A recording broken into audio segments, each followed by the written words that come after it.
nós citamos uma passagem e não lemos. E eu particularmente não gosto de citar algo e não abrir a Bíblia para que nós possamos desfrutar. Essa semana nós vimos no nosso alimento diário a respeito do desejo de Deus em nos levar a compreender o seu plano e a execução desse plano na nossa vida em especial. Falou bastante sobre a advertência de Paulo aos Gálatas, para que não dessem ouvido a outro evangelho, senão aquele que ele havia pregado para eles. E o desejo de Deus de substituir a nossa velha natureza pela natureza divina, a natureza dele. E nós citamos ontem Isaías capítulo 53. Isaías 53, versículo 4 fala: certamente ele tomou sobre si as nossas enfermidades. É interessante, nós sabemos que o livro de Isaías foi escrito cerca de 700 anos antes da vinda de Cristo, antes do seu nascimento, antes da sua vinda em carne. E fala que ele era desprezado e o mais rejeitado entre os homens, homens de dores e que sabe o que é padecer. E como um de quem os homens escondem o rosto, era desprezado e dele não fizemos caso. Certamente ele tomou sobre si as nossas enfermidades e as nossas dores. Levou sobre si, e nós o reputávamos por aflito, ferido de Deus e oprimido. Mas ele foi traspassado pelas nossas transgressões e moído pelas nossas iniquidades. O castigo que nos traz a paz estava sobre ele, e pelas suas pisaduras fomos sarados. Todos nós andávamos desgarrados como ovelhas, cada um se desviava pelo caminho. Mas o Senhor fez cair sobre ele a iniquidade de nós todos. Ele foi oprimido e humilhado, mas não abriu a boca. Como cordeiro foi levado ao matadouro, e como ovelha muda perante os seus tosqueadores, ele não abriu a boca. Por juízo o opressor foi arrebatado, e de sua linhagem, quem dela cogitou? Porquanto foi cortado da terra dos viventes, por causa da transgressão do meu povo, foi ele ferido. Designaram-lhe a sepultura com os perversos, mas com o rico esteve na sua morte. Posto que nunca fez injustiça, nem dolo algum se achou em sua boca. Todavia, ao Senhor agradou moê-lo, fazendo enfermar, quando der ele a sua alma como oferta pelo pecado. Verá sua posteridade e prolongará os seus dias, e a vontade do Senhor prosperará nas suas mãos. Esse versículo 10 me toca muito, fala que todavia ao Senhor agradou moê-lo. Nós falamos isso ontem aqui, né, Flávio? Às vezes nós até mesmo nos escandalizamos vendo que agradou a Deus moer Cristo. Agradou aqui, irmãos, é algo de alegria, é algo é uma satisfação, é algo satisfatório. Aí você fala: que Deus é esse que sentiu prazer em moer o filho? Naquele dia, meus irmãos, o Senhor foi crucificado. E por 6 horas ele esteve sobre o madeiro, pendurado no madeiro. Sabemos que pelas 3 primeiras horas ele foi julgado pelos homens. Até aí não tinha nenhuma dificuldade, nenhum problema. Mas nas últimas 3 horas, de meio-dia a 3 horas da tarde, daquela sexta-feira, ele foi julgado por Deus. E a Bíblia fala, irmãos, em Hebreus, que terrível coisa é cair nas mãos de um Deus irado. Então, naquelas últimas 3 horas, todos os nossos pecados, o pecado de toda a humanidade, daqueles que já viam e daqueles que viriam a vir, foram direcionados todos em Cristo. Todas as suas iniquidades, pecados ainda que você nem havia cometido, já foram lançados sobre ele, já tinham sido lançados sobre ele. E naquele momento, irmãos, Deus ao olhar Por que agradou Deus moê-lo? Damos esse exemplo, um pai não tem satisfação e não fica alegre em disciplinar o filho. Ele disciplina porque ele precisa, mas o coração dói. Não é isso? Mas naquele momento, irmãos, nós temos que entender que o pai não estava mais olhando o filho. Naquele momento, irmãos, era como se o filho fosse deixado de lado e Deus estivesse olhando exclusivamente para o maior dos pecadores.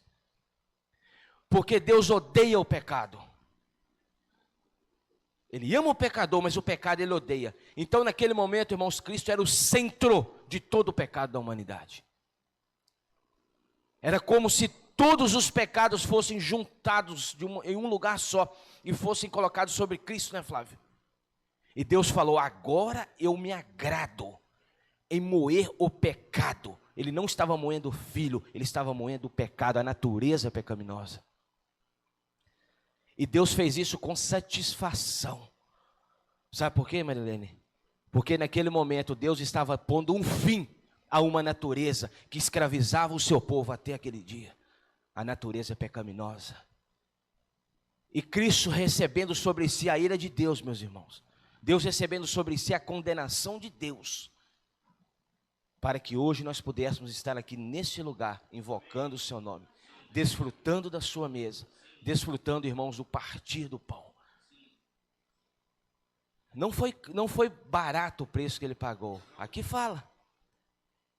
Ele foi traspassado não porque ele fez alguma coisa, mas por causa das nossas transgressões e moído pelas nossas iniquidades. O castigo, que precisou haver um castigo para que houvesse a paz. Toda paz é resultado de um castigo. Hoje a paz interior que você sente, precisou Cristo tomar sobre si o castigo de Deus primeiro. Aqui fala que o castigo que nos traz a paz estava sobre ele. Enquanto você recebeu a paz, ele recebeu o castigo. Enquanto você recebe a oportunidade de ser salvo, ele recebeu a condenação sobre si. Enquanto você recebe, irmãos, a oportunidade de estar invocando o nome do Senhor, ele se tornou na cruz o maior inimigo de Deus. E Deus olhar para Cristo, irmãos, Deus estava vendo, não o filho, mas o seu maior inimigo. Por isso que foi despejado sobre ele toda a ira. E por 3 horas, o pai se afastou. A desconexão ocorreu. Já não tinha mais a conexão entre pai e filho. Ali era o sentenciador com o sentenciado. Deus estava sentenciando em Cristo os nossos pecados. Irmãos, veja a sua vida e eu preciso ver a minha. Qual valor eu tenho dado para isso? Qual importância eu tenho dado para isso? Então, vamos considerar, nós vamos orar, vamos partir o pão. Nós já falamos isso. Os irmãos vão distribuir os elementos e vão passar diante de todos vocês.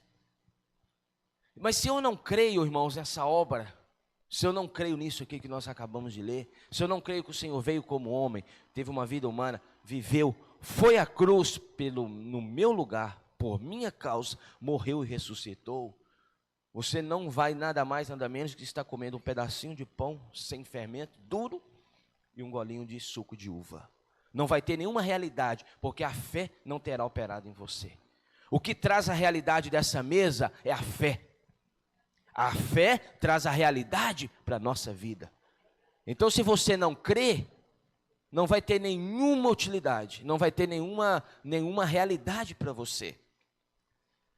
Mas vai passar diante de você. Então, cada um cheque-se a si mesmo. Eu creio. Nós nunca usamos a palavra que não pode, mas não deve pegar. Porque não há realidade, não há fé aplicada. Tudo que se discerne as coisas de Deus, irmãos, precisa ter a fé aplicada. Amém?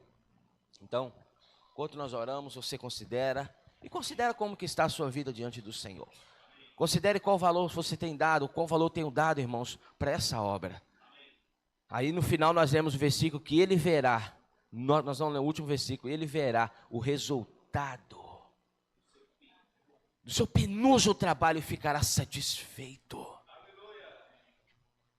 Cristo sofreu, Cristo pagou um alto preço, mas quando Ele nos vê numa manhã como essa, Ele fica satisfeito. Porque nós somos fruto do penoso trabalho da sua alma. Eu e você somos frutos daquela morte na cruz. Oh, Senhor, nós te louvamos. Senhor, obrigado, Senhor, pela tua oportunidade que o Senhor tem nos dado todos os dias. Obrigado pela salvação a nós oferecida.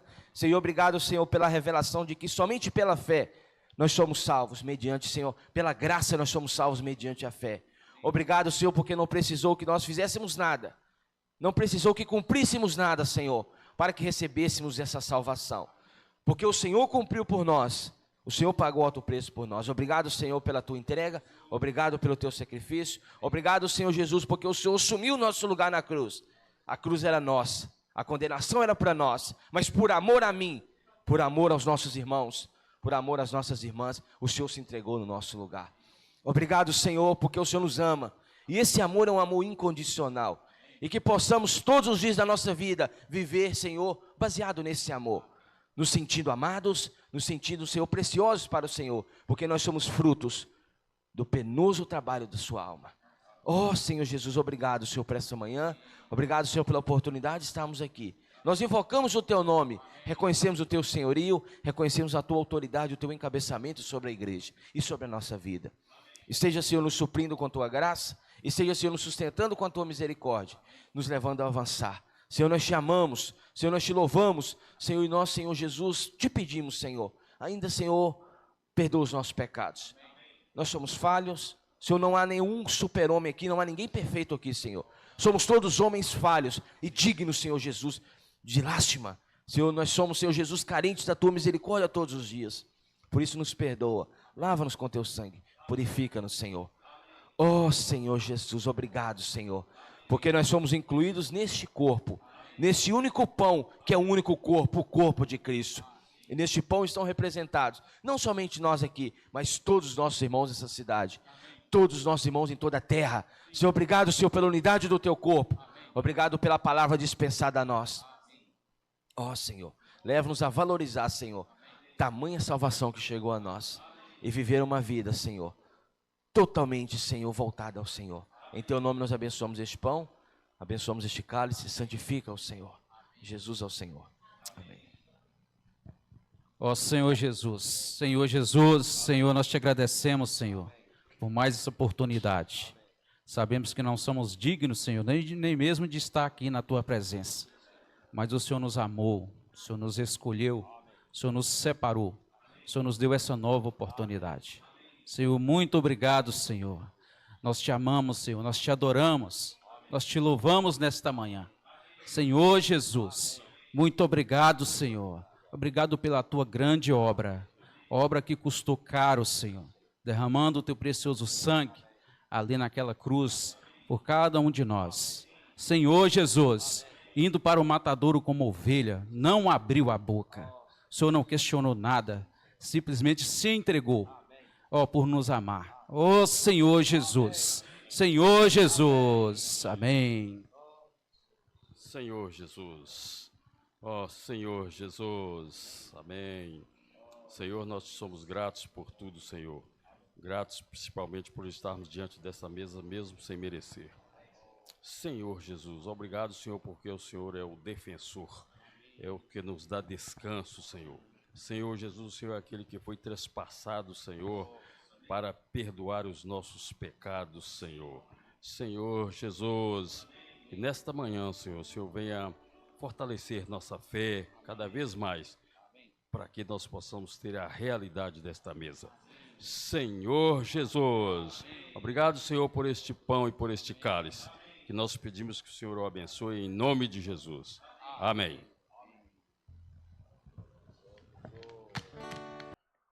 De qual foi a última vez que nós falamos sobre dízimos e ofertas?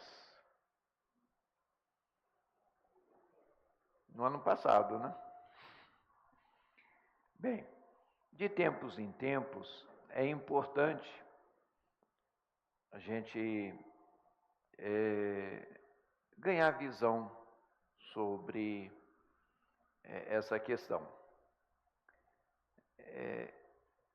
Nós temos uma certa cuidado com o nosso bolso. E se nós não ganharmos visão, nós podemos cair em um certo legalismo.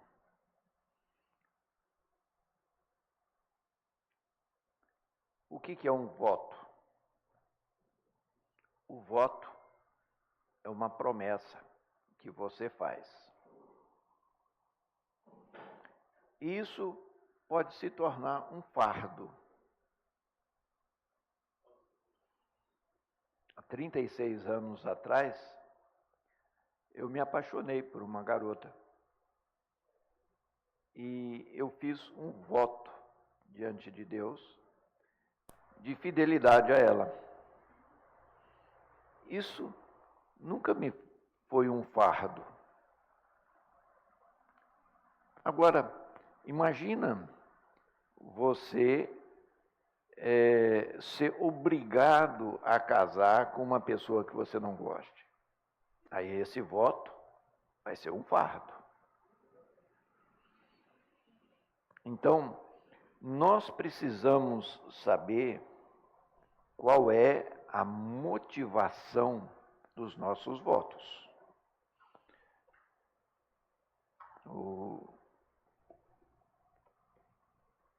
A primeira vez que aparece a palavra dízimo na Bíblia,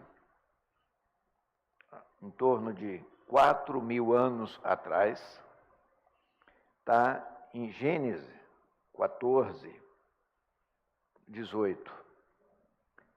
Do 18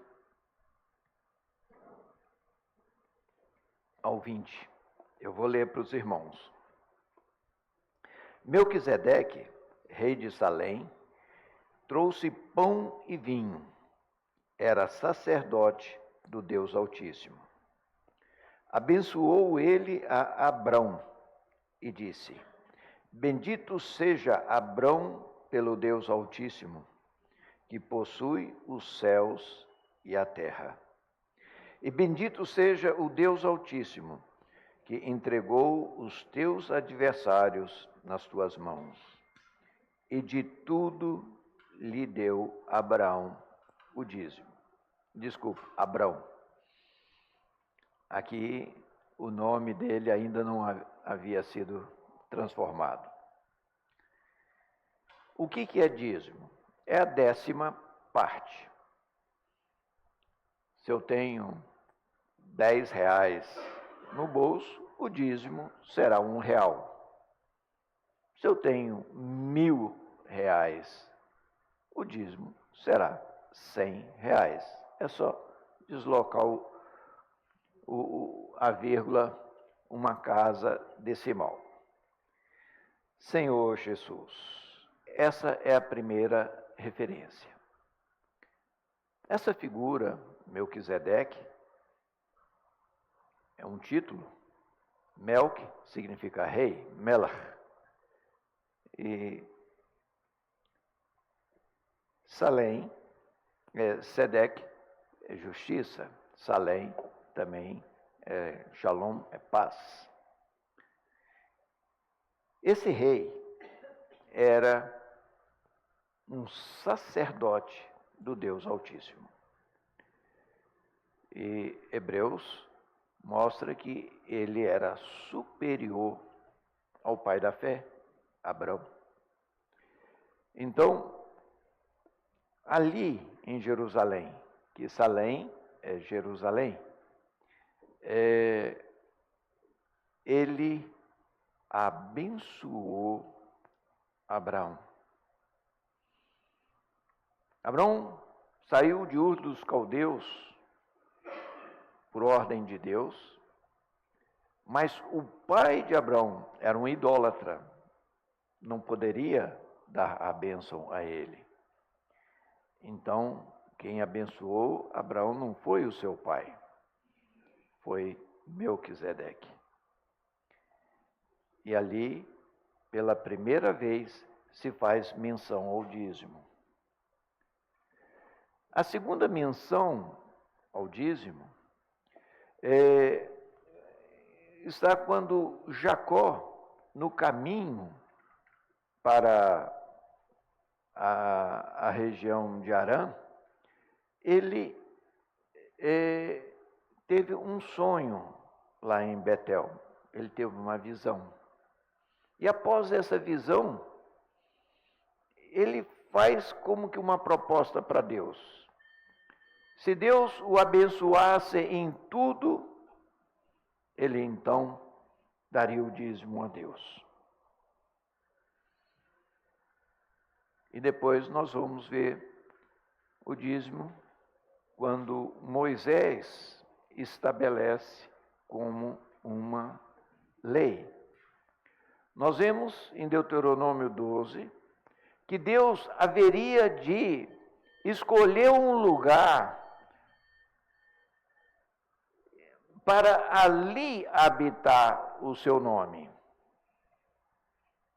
Nós sabemos que esse lugar seria Jerusalém. E ali os judeus deveriam levar os holocaustos, ali deveriam fazer seus sacrifícios e ali deveria levar o dízimo. Os irmãos podem falar, mas isso é coisa do Antigo Testamento. Isso é coisa da lei. Nós estamos estudando a carta de Paulo aos Gálatas e nós estamos vendo claramente que o Senhor nos libertou da lei, que a lei era como um aio para nos conduzir a Cristo.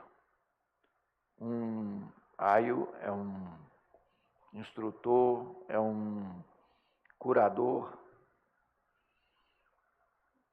Irmãos, mas vamos abrir no Novo Testamento, vamos ver que o próprio Senhor Jesus fala a respeito do dízimo. Vamos abrir em Lucas, capítulo 18.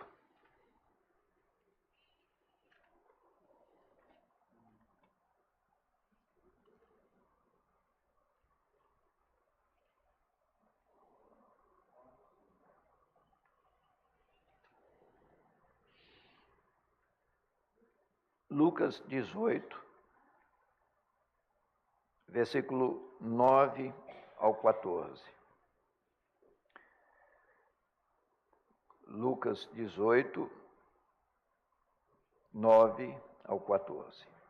Propôs também esta parábola a alguns que confiavam em si mesmo, por se considerarem justos e desprezavam os outros.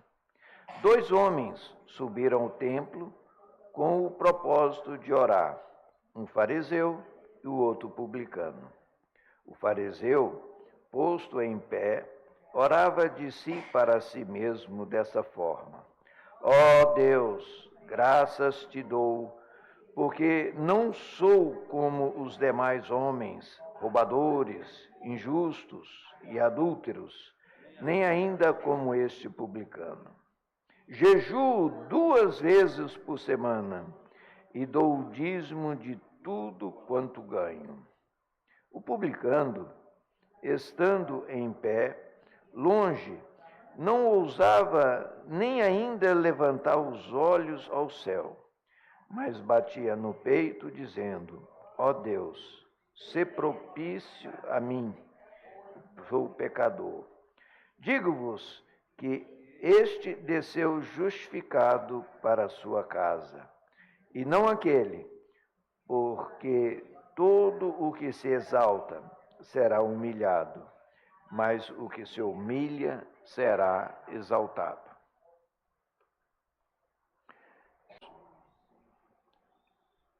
Se a gente fosse olhar apenas esse texto no Novo Testamento, nós poderíamos achar que nós não precisamos mais dar o dízimo. Mas eu quero ver primeiro esse texto, para nós percebermos a importância, né, de nós termos o coração adequado. Aqui fala, 2 homens subiram ao templo.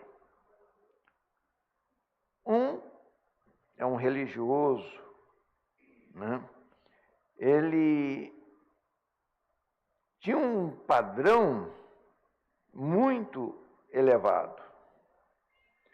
Esse fariseu, ele jejuava 2 vezes por semana. Não uma vez, não, 2 vezes. E ele também falava que dava o dízimo de tudo. Agora, ele se gaba diante de Deus de fazer isso. Agora, o outro publicano, que não era bem visto, por que os publicanos não eram bem vistos? Eles eram um agente público, ou seja, ele era contratado pelos romanos, que eram os dominadores, e eles faziam a coleta dos impostos. E muitas vezes, não quer dizer que eram todos, eles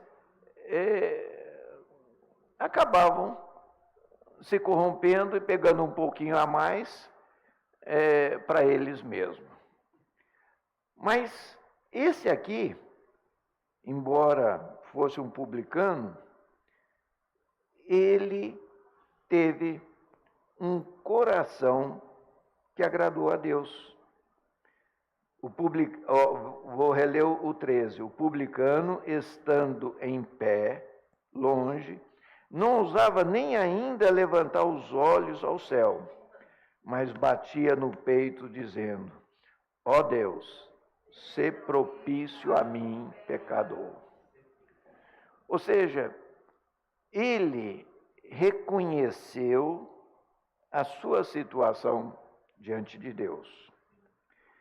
E aqui o Senhor deixa bem claro que quem se humilhar será exaltado. Diferente do publicano, daquele religioso, que tinha um padrão muito elevado. O fariseu, desculpa. Tinha um padrão muito elevado, mas ele estava fazendo isso segundo a sua própria força. Ele estava fazendo isso e se gabava. Eu não sou nem como esse publicano que está aí rezando do meu lado. Senhor Jesus. Mas como eu falei, nós precisamos olhar outros textos também do Novo Testamento. Vamos para Mateus 23, 23.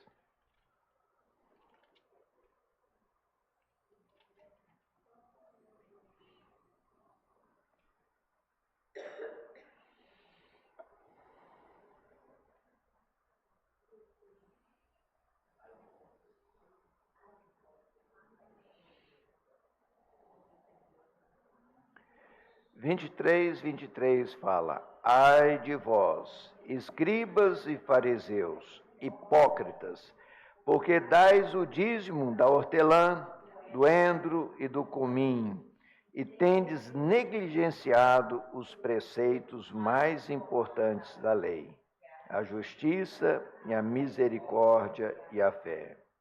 Desvieis, porém, fazer estas coisas, sem omitir aquelas.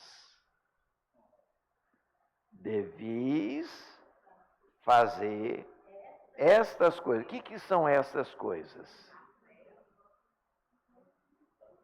Dá o dízimo. Entendeu?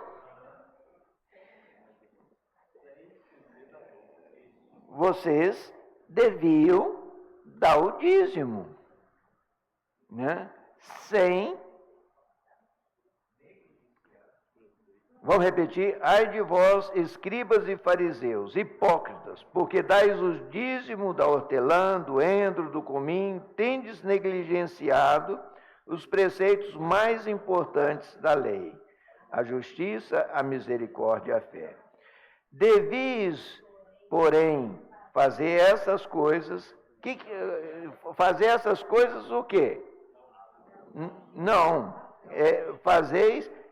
Eles teriam que ter justiça, misericórdia e fé, sem omitir aquelas. Ou seja, eles estavam falhando na fé, na justiça, na misericórdia. Agora, sem omitir aquelas. Entenderam? Então, aqui, o Senhor está reafirmando o dízimo. Mas, como eu falei para os irmãos, o dízimo é um voto. Agora, o voto que nós precisamos fazer, ele só tem sentido se a motivação for adequada. Vou dar um exemplo. Pais. Sabia que nós temos obrigação legal de cuidar dos filhos?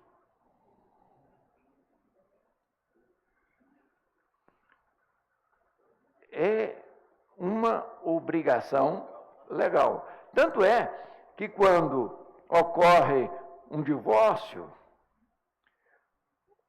o pai tem que dar o quê? Qual o nome jurídico que dá? Pensão alimentícia.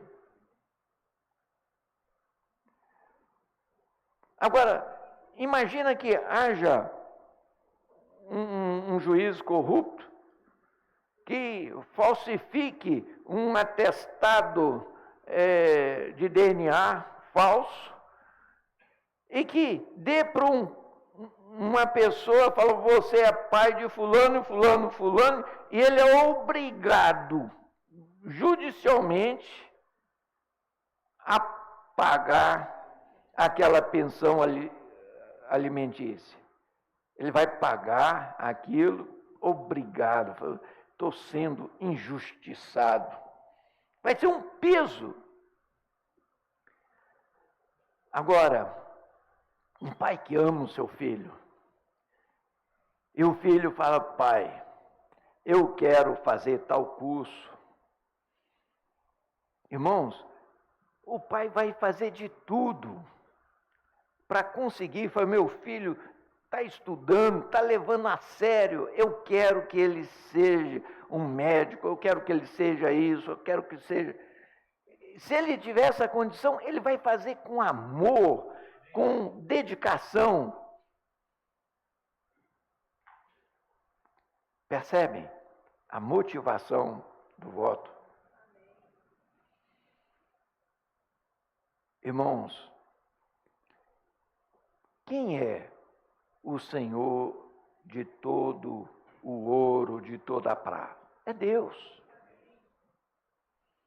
Ele precisa dos míseros 10% que cai no nosso bolso? Não precisa.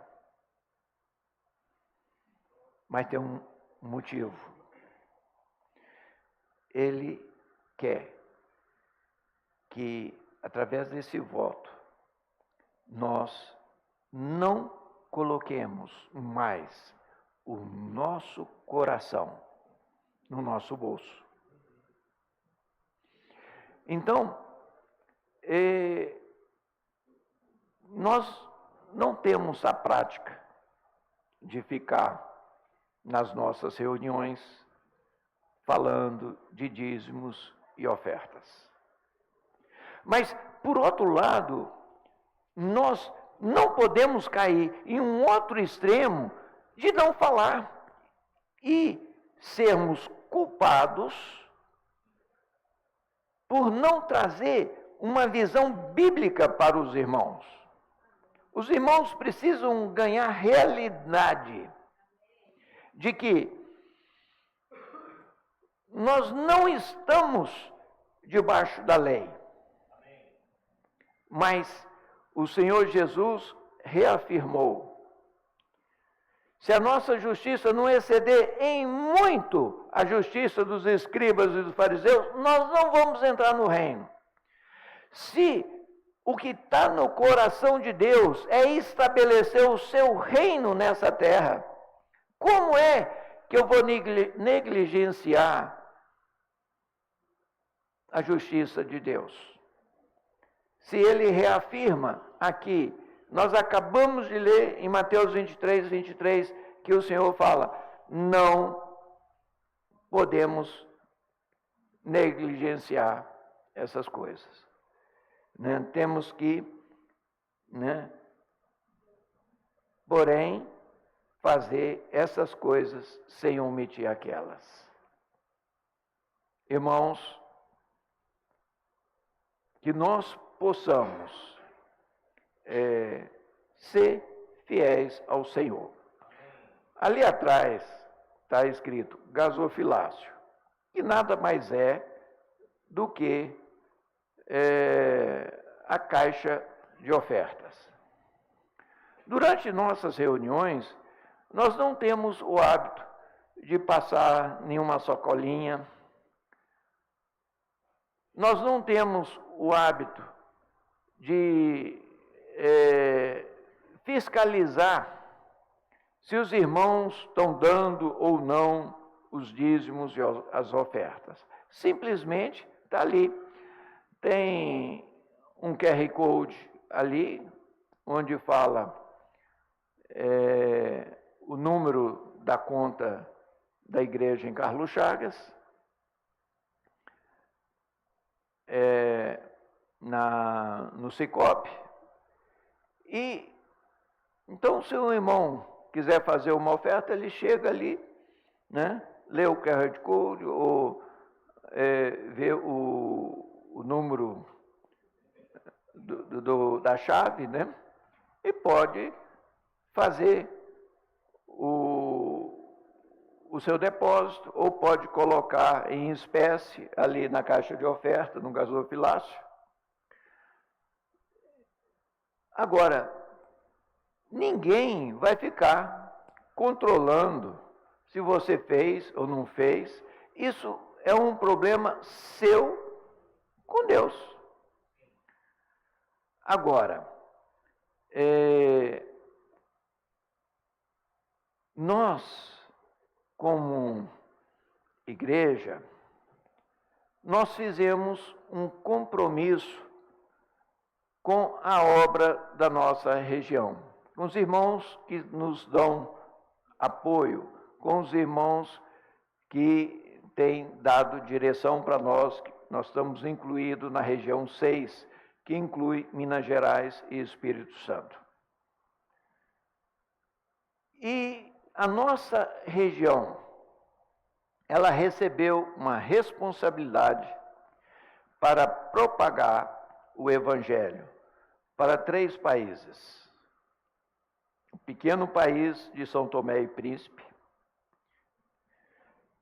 Angola e agora, mais recentemente, a Namíbia.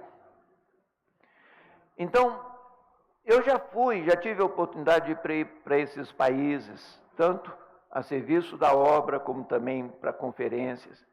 Irmãos, é um absurdo. Ele vai comprar uma passagem, no mínimo R$7.000. E nós mandamos frequentemente missionários, os cooperadores, para estarem apoiando esses países. Então, nós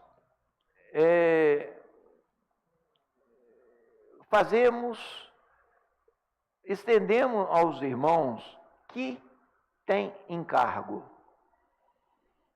de se tornarem, como que nós damos a expressão, sócio do Evangelho. E aí, digamos que a irmã Mariinha reúne lá no grupo, junto da irmã Cláudia Pereira, né? Também. Aí, ela chega e fala, irmã, a irmã Marinha chega e fala, olha, eu quero ofertar no programa de expansão do Evangelho, sócio do Evangelho, R$100. Então, a mesma irmã que coordena a distribuição dos nossos alimentos diários naquele grupo familiar, ela vai estar lembrando, ó, irmã Marinha, né, passa um zap, se ela tiver o zap, ó, o seu voto do Evangelho. Aí, isso é para quem está com sentimento, eu quero cooperar, eu quero ser sócio do Evangelho. E alguns irmãos têm uma condição melhor, e aqueles que têm condição de fazer uma oferta igual ou maior de R$500, os irmãos falaram, um investidor do reino.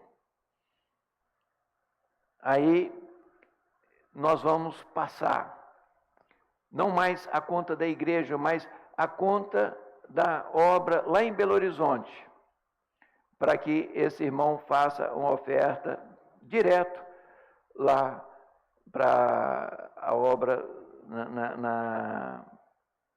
lá em BH. Então, isso, irmãos, nós não estamos colocando como uma lei, mas é quando você tem encargo.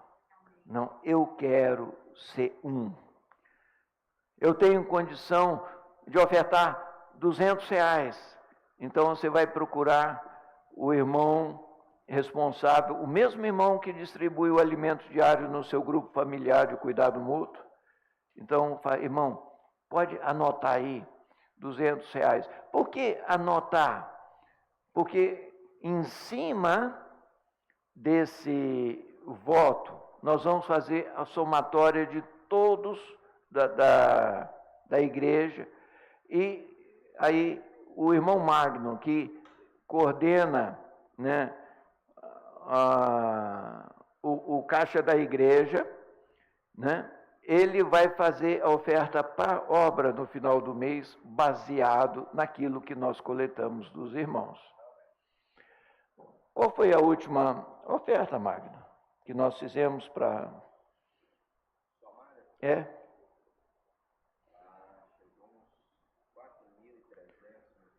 Aleluia, R$4.300. Ou seja,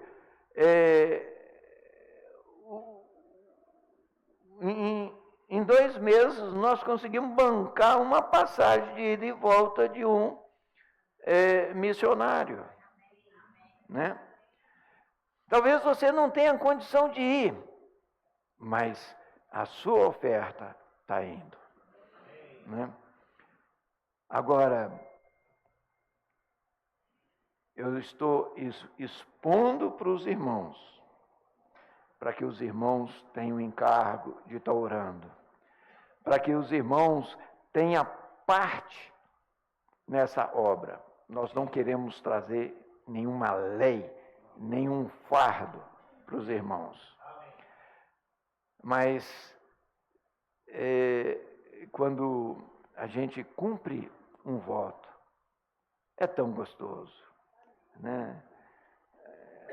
Olha a alegria de um pai quando vai na formatura de um filho, né?